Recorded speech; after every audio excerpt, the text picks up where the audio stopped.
and although this video is directed at one council in particular, it does actually send a message out to councils right across the United Kingdom, because this is something which is kind of really pissing me off. Over the past couple of years, since the UK has found itself in this financial struggle, since all of us have basically had no money, of course, one of the main things that has suffered has been some things that we do with our leisure time, so things like nights out, days out, that sort of thing, and those industries have suffered quite a lot. And although things are set to improve for the economy and we're all going to get more money and it's going to become cheaper for us and all this sort of bollocks, there's something which has been happening which has just increasingly pissed me off even more, and today it's come to a head. See, this video is directed at Wigan Council, or whatever they want to call it.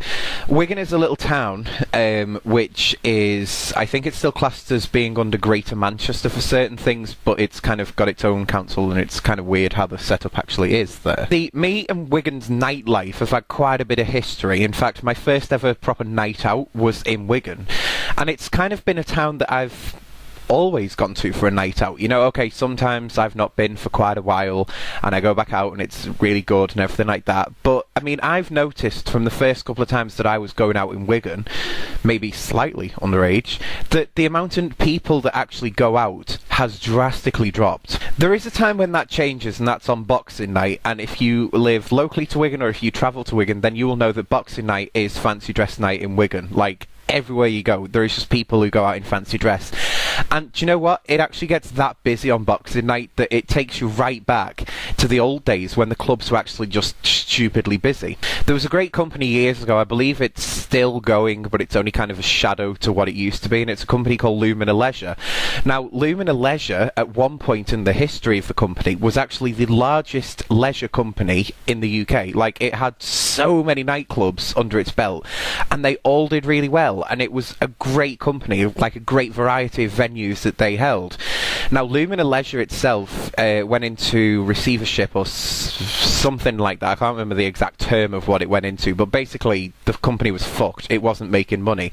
And one of the things that they did was they sold off a load of the venues that, okay, used to make a bit of money, but now not so much. Now, I have tried looking into this, and I can't actually find out for definite who owns it, but there was a bar that Lumina used to have, which is called Liquid. Now, Liquid is still a brand known around the world because they had really good venues, and they were the big nightclubs where it's like a DJ box, a bar, and a dance floor, and it was huge, and the big lighting systems and everything like that, and that was Liquid. Now, Liquid in Wigan got a complete refurbishment. It got a second bar that opened at first, and then a third one opened on the very top floor near to the smoking area, and it did really well.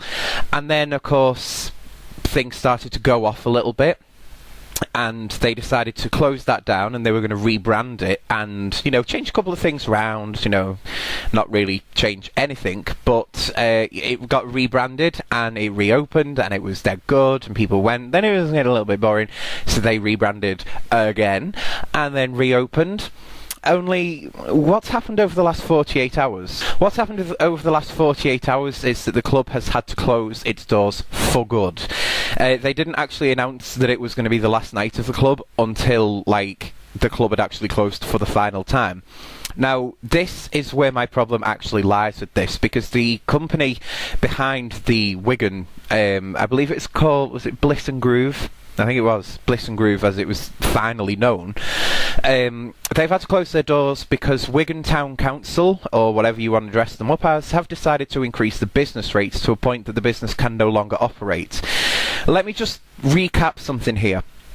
Liquid or Bliss and Groove, whatever you wanted to dress it up as, whatever you called it, whatever version of it you went into, it was one of Wigan's biggest clubs. It employed, back in the day, it employed fucking hundreds of people. Maybe not so much towards the end, but it still employed quite a lot of people. Well, now they're out of jobs. You know, this is a time when the company, or when the country, should I say, is trying to bring itself back. And what have Wigan Town Centre done? They've gone and gone, well, actually, we need a little bit more money. We're just going to increase the rates, and we're going to put them at a point where you're not going to actually make any money. We are.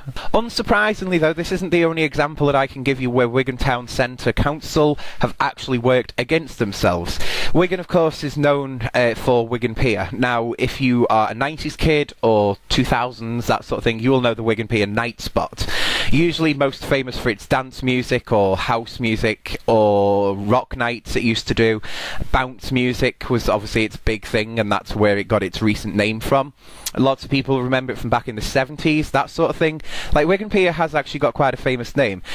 Have you been along there recently?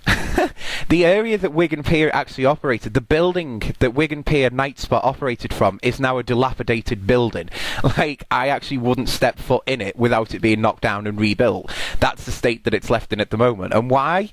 Because the lease was due upon the building anyway. It isn't owned by Wigan Town Council. That's nothing to do with the closure. But this is where Wigan Town Council actually did come into it. You see, a couple of years before Wigan Pier Night Spot actually closed its doors for the final time to the public at its home, and before it went on tour, Wigan gave permission for the Ollies Apartments to be built on some old useless waste ground, and loads of people moved into the flats. And then, of course, what happens? Well, they've opened their house and they've moved in around the corner from Wigan Pier Night Spot, and then they complain about the noise. Like, I mean, are you completely fucking retarded? You've bought a house next to a club. You're going to expect no noise from that? Really? But here's the most interesting thing about it. What did Wigan Council actually do to stand up for Wigan Pier? What was it they did? Because, I mean, things went to court over it. There was people sat outside from the council with them little volume measuring things. Like, this is how pathetic the situation actually got. And while I fully understand that people are going to complain to the council about the noise and that sort of thing, and yes, the council's got to investigate, but the council's also got to look at it, those people have moved in next to Wigan Pier fucking Night Spot. And they expect to have no noise from it. They expect people to walk home silent when they've just been out drinking till 3 in the fucking morning. Now, don't even give me the bullshit that I know that some of you are going to start posting and going, it's because it's open late at night.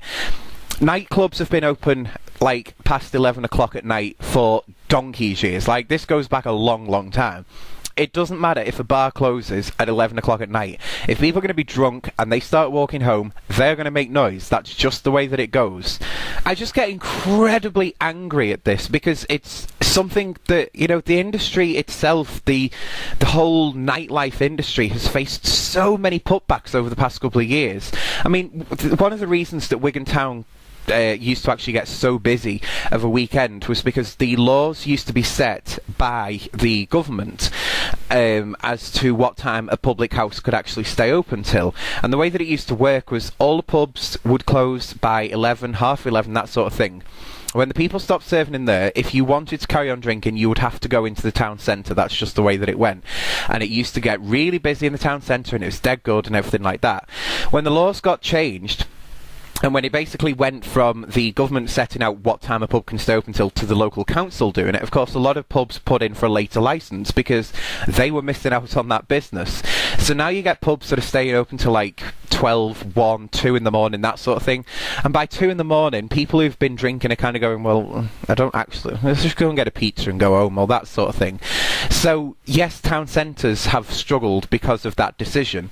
Of course, the biggest one has to be the smoking ban as well, because I actually do prefer a night at home, because I can smoke in my own home, and I don't have to go outside and freeze my tits off, or, you know, be out from the air conditioning just because I smoke. I don't get penalised for it at home.